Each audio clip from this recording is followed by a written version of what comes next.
नमस्कार, स्वागत आप सभी का YouTube channel knowledge TV Haryana. आज 7 जुलाई दिन भर की 12 ज़बरदस्त घोषणाएं सभी हरियाणा वासियों के लिए। वीडियो लास्ट तक ज़रूर देखें। दोपहर 4:30 बजे तक की सभी महत्वपूर्ण योजना, घोषणा, ऐलान क्या है, पूरी अपडेट आइए देखते हैं। हरियाणा की सबसे तेज़, सबसे सटीक जानकारी के लिए YouTube चैनल नॉलेज टीवी को सब्सक्राइब करना ना भूलें। तो चलिए देखते हैं हरियाणा से 12 बड़ी खबरें, घोषणा, ऐलान। पहली बड़ी घोषणा, कृषि एवं किसान कल्याण विभाग की ओर से वर्ष 2025-26 के लिए फसल अवशेष प्रबंधन योजना के अंतर्गत धान सप्लाई चेन के लिए इंडस्ट्री के आवेदन आमंत्रित किए हैं। इच्छुक इंडस्ट्री योजना का लाभ लेने के लिए विभागीय पोर्टल agriharyana.gov.in पर 15 जुलाई तक ऑनलाइन आवेदन कर सकते हैं। यह जानकारी उप कृषि निदेशक ने दी। उन्होंने बताया कि फसल अवशेष प्रबंधन योजना के तहत धान सप्लाई चेन स्थापित करने व पराली के प्रबंधन के लिए इंडस्ट्री को 65% क्रेडिट लिंक अनुदान उपलब्ध करवाया जाएगा। सहायक कृषि अभियंता ने बताया कि इच्छुक इंडस्ट्री का हरियाणा में स्थापित होना अनिवार्य है। उन्होंने बताया कि प्राप्त आवेदनों की जिला स्तरीय कार्यकारी समिति की ओर से जांच की जाएगी और राज्य स्तरीय मंजूरी समिति के अनुमोदन के लिए प्रस्तुत की जाएगी।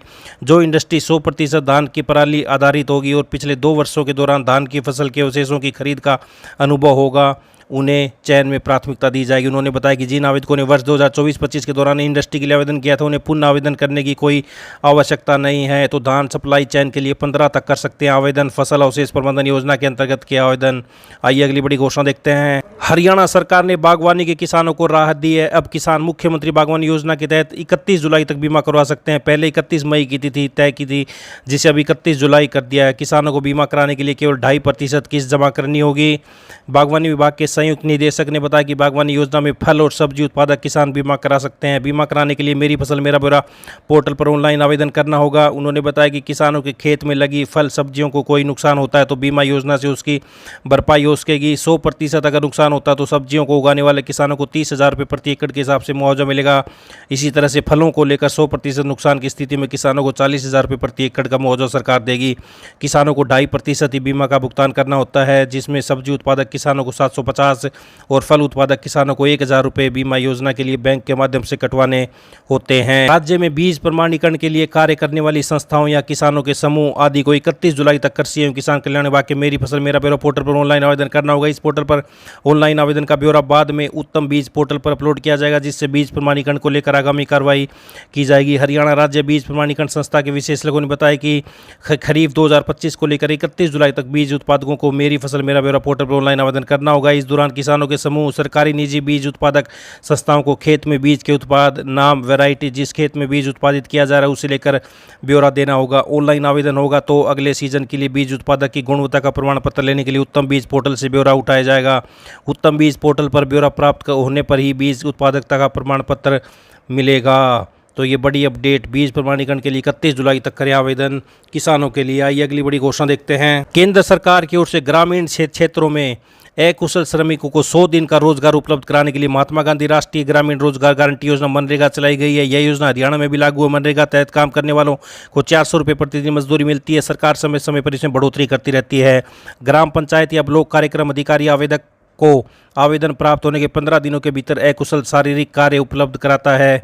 व्यक्ति को गांव के 5 किलोमीटर के दायरे में काम दिया जाता है जहां वह रहता है। यदि रोजगार अधिक दूरी पर मिलता है तो उसे अतिरिक्त परिवहन और जीवन यापन व्यय को पूरा करने के लिए 10% अतिरिक्त मजदूरी का प्रावधान है। तो ग्राम पंचायत या ब्लॉक अधिकारी देते हैं काम। तो पंजीकरण कैसे करा सकते हैं? परिवार ग्राम पंचायत में लिखित रूप से पंजीकरण करा सकते हैं। इसके लिए परिवार के सदस्यों का नाम, आयु और आधार कार्ड आदि का विवरण देना होता है। पंजीकरण के बाद एक जॉब कार्ड मिलता है जिसमें सदस्यों के नाम और अन्य विवरण होंगे। काम नहीं मिले तो यहाँ कर सकते हैं शिकायत। सबसे पहले ग्राम पंचायत में शिकायत कराएं, यहाँ सुनवाई ना हो तो फिर पंचायत समिति और फिर जिला परिषद सीईओ को शिकायत रख सकते हैं। यहाँ भी राहत न मिले तो फिर डीसी या लोकपाल आदि को शिकायत की जा सकती है। तो बड़ी योजना। आइए अगली बड़ी घोषणा देखते हैं। अब आमजन परिवार पहचान पत्र फैमिली आईडी पीपीपी में केवल 3 बार ही सुधार करा सकेंगे। इसके बाद संबंधित पीपीपी में सुधार का विकल्प खुद बंद हो जाएगा।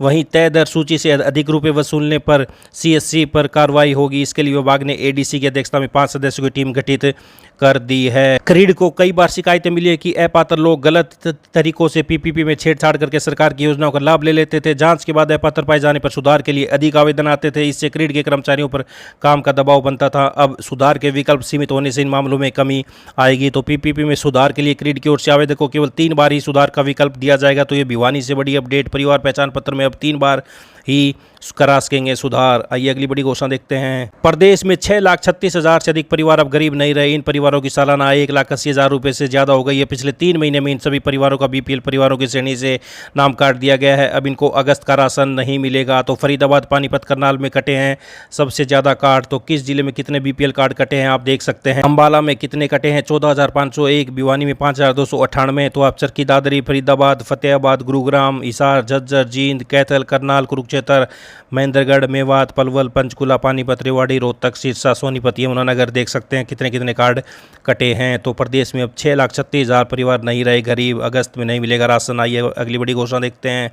प्रदेश की निकाय संस्थाएं प्रॉपर्टी से जुड़ी आपत्तियों को दूर करने के लिए गंभीर नहीं है। निकाय संस्थाओं में प्रॉपर्टी आईडी से जुड़ी आपत्तियां लगातार बढ़ रही हैं। विभागीय ब्यूरो के अनुसार अप्रैल में निकाय स्तर पर लंबित आपत्तियों की संख्या 14,389 थी। 24 मई तक इनकी संख्या बढ़कर 15,320 हो गई है। अब 1 जुलाई तक आपत्तियों के समाधान के बजाय लंबित मामले प्रदेश में बढ़कर 24,171 हो गए हैं। तो ये बड़ी अपडेट। निकायों के स्तर पर प्रॉपर्टी आईडी के 24,171 आवेदन लंबित।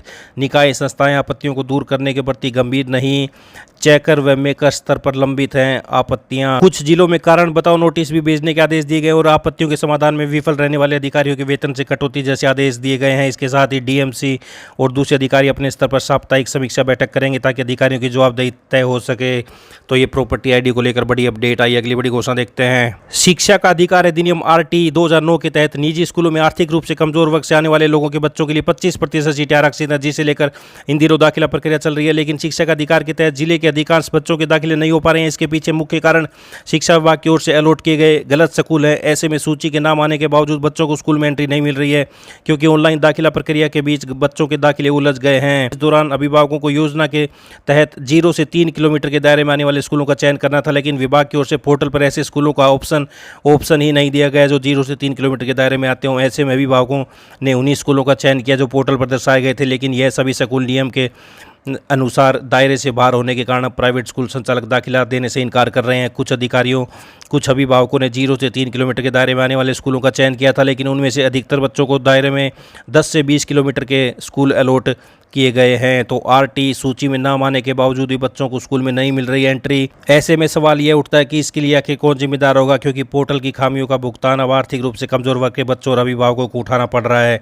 तो ये बड़ी अपडेट आई। अगली बड़ी घोषणा देखते हैं। ट्रैफिक जाम न केवल दिल्ली में बल्कि राष्ट्रीय राजधानी क्षेत्र NCR में आने वाली कई शहरों में यही समस्या है। अब केंद्रीय सड़क परिवहन एवं राजमार्ग मंत्री ने सरकार दिल्ली से लेकर गुरुग्राम तक टनल सड़क बनाने की योजना पर काम कर रही है। गडकरी ने बताया कि यह टनल दिल्ली के ताल कटोरा स्टेडियम से लेकर गुरुग्राम तक बनाई जाएगी। इससे यात्रियों का काफ़ी समय बचेगा। गडकरी ने बताया कि अभी दिल्ली से गुरुग्राम तक जाने के लिए 1 घंटे का समय लगता है, लेकिन यह टनल बनाने के बाद दोनों के बीच की दूरी 15 मिनट में तय कर सकेंगे। अब दिल्ली से गुरुग्राम के बीच जमीन के नीचे बनेगी सड़क। 15 मिनट में पूरा होगा 30 किलोमीटर का सफर। तो ये बड़ी अपडेट। 30 से 40 हज़ार करोड़ रुपए का बजट। आइए अगली बड़ी घोषणा देखते हैं। हरियाणा में कॉमन एलिजिबिलिटी टेस्ट की डेट फाइनल हो चुकी है। तो अखबार के हवाले से ये खबर सामने आ रही है। बड़ी खबर सामने आ रही है। 26-27 जुलाई को HSSC एग्जाम करा सकता है। तो ये बड़ी अपडेट, लेकिन संभावनाएं कम है कि जुलाई में एग्जाम हो, लेकिन ये अखबार के हवाले से खबर आ रही है 26-27 जुलाई। तो ये बड़ी अपडेट है। तो ये सभी हरियाणा वासियों के लिए दोपहर 4:30 बजे तक की बड़ी खबरें, घोषणा, ऐलान। हर छोटी से बड़ी जानकारी के लिए चैनल को सब्सक्राइब जरूर कर लें। इस अपडेट में इतना ही। बहुत बहुत धन्यवाद।